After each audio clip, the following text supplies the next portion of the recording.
am Juan José Alava. I am a research associate, part of the research faculty at the Institute for the Ocean and Fisheries, University of British Columbia, and I lead the Ocean Pollution Research Unit. We basically try to understand, assess, and predict the impact of plastic pollution in the global ocean. We try to understand the food web bioaccumulation potential of microplastic in food webs, and also we try to understand the local knowledge of the coastal communities that are exposed to plastic pollution and marine debris. The science out there really tell us that we have trillions of pieces of plastic particle floating in the ocean. Floating in the ocean means only 1% of basically all the plastic that is being deposited in marine regions.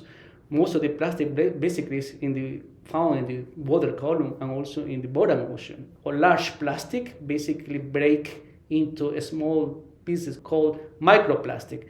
Ocean plastics, microplastic, nanoplastic can cause toxicity or can cause harm, and human beings are not immune to the plastic pollution footprint. We need to start divorced from the plastic consumption, right?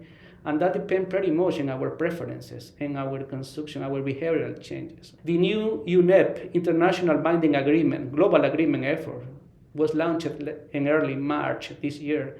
And that's also a great step to try to end ocean pollution by plastic and also to stop basically the production of new plastics.